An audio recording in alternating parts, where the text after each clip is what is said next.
Et la nuit, quand tu dois te coucher, tu n'attends pas quand tu es fatigué, quand tu es sommeil pour aller parler à ton Dieu. Honorer un peu l'Éternel, respecter un peu l'Éternel. Regarde souvent ce qu'on fait. Quand tu es en pleine forme, tu es devant la télé. Quand tu es en pleine forme, tu es en train de causer de tout et de rien sur les réseaux sociaux. Là, tu n'as pas sommeil. Tu es en train de faire du rien, du n'importe quoi. Là, les amis, tu causes. Avec tout le monde, tu parles. Ça, c'est quand tu es en pleine forme. Et c'est quand tu as sommeil maintenant que tu veux prier avant de dormir. C'est normal que tu n'arrives pas à prier avant de dormir.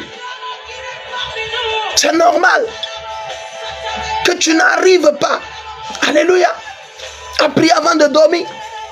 C'est normal que tu dors quand tu veux. Oh pasteur, quand je veux prier, je n'arrive pas, je dors. Mais tu peux le prier au moment où tu es fatigué.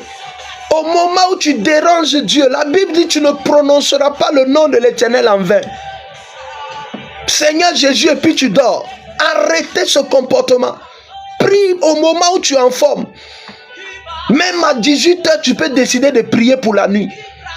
Là, à l'heure de te coucher, tu rends grâce à Dieu, tu dors.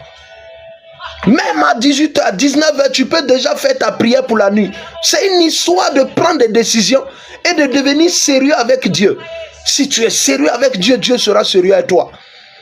Si tu mets Dieu à sa place, si tu l'honores, mais Dieu le fera avec toi. Daniel avait des heures de prière. Daniel avait des moments de prière. Donc c'est une histoire de quand tu es encore en forme, tu n'as pas sommeil. Trouve-toi une heure où ça c'est pour Dieu, tu t'en vas prier pour ta nuit. Il n'est pas dit que forcer, c'est quand tu dois te coucher là que tu dois prier. Non, tu sais que le soir tu dois prier. Trouve-toi une heure. À 18h, je suis encore en forme. À 19h, je suis encore. À 20h, je suis encore en forme. Au lieu de donner ça aux gens, je donne ça à Dieu. Toute la journée, tu étais dehors, il t'a gardé. Il t'a protégé. Donne ça à Dieu. Tu prieras efficacement.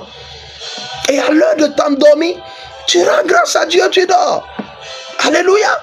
Tu vas voir, quand tu vas commencer à prendre, Dieu aime les gens qui prennent des résolutions. Dieu aime les gens qui prennent des décisions. Pourquoi est-ce que Josué a pu arrêter le soleil et qu'on en parle? Pourquoi Dieu a combattu côte à côte avec Josué? Mais voilà un homme, Dieu ne lui demande pas, Dieu ne lui oblige pas, mais lui-même il prend la décision. Il dit malgré que nous sommes arrivés dans un pays où coule le lait et le miel, malgré que chacun allait sur son terrain, malgré que chacun a eu sa bénédiction, il n'y a plus d'instruction ici. Moi et ma maison nous servirons l'Éternel. Dieu aime les gens qui prennent les décisions. Et oui, la crainte de l'Éternel c'est le commencement de la sagesse. Dieu aime les gens qui prennent la décision, des décisions, des résolutions pour sa gloire. Tu prends des résolutions pour ta vie souvent, mais tu ne prends pas de résolution pour la gloire de Dieu. Dieu aime les gens qui prennent des décisions pour que son nom soit glorifié. Mais tu verras, tu vas dire à tes amis un jour, tu vas rendre témoignage, tu vas dire dans ma détresse, j'ai crié à Dieu, il a répondu. Toi aussi, tu rendras des témoignages. Pourquoi? Parce que Dieu te connaît en tant que quelqu'un qui prend des résolutions pour sa gloire. Dieu te connaît en tant que quelqu'un qui prend des résolutions pour lui. Dieu te connaît en tant que quelqu'un qui prend des résolutions pour sa gloire. Quelqu'un comme ça ne peut pas rentrer en prison et puis Dieu ne brise pas les chaînes. Il y a la prison de la pauvreté, de la maladie, du célibat. Il y a la prison de tout, même des territoires. La terre où tu es en paix, j'ai béni. Il y a toutes sortes de prisons spirituelles. Dieu ne peut pas permettre que tu continues dans une prison, sachant que tu prends des résolutions pour lui sans même qu'il ait à te dire. Sachant que tu prends un cahier, tu décides. Ça c'est ma communion avec Dieu. Je dis souvent aux gens, écrivez. Si vous ne savez pas écrire, faites des programmes. Ça, c'est mon programme avec Dieu. Les gens arrivent à tenir des journaux pour de tout et pour du rien, pour du n'importe quoi. Mais vous n'avez pas de résolution pour votre intimité avec Dieu.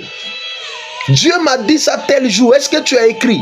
Est-ce que tu as marqué la date? Est-ce que tu as marqué l'heure? Est-ce que tu as noté c'était en quelle année? C'était en quelle saison? Quand vous lisez Esther 8, verset 9, la Bible commence par dire, le 23e jour, le 3e mois, Dieu donne la victoire à Mardochée sur ses ennemis. Pourquoi la Bible précise? C'est très important. Il est le Dieu des temps et des circonstances.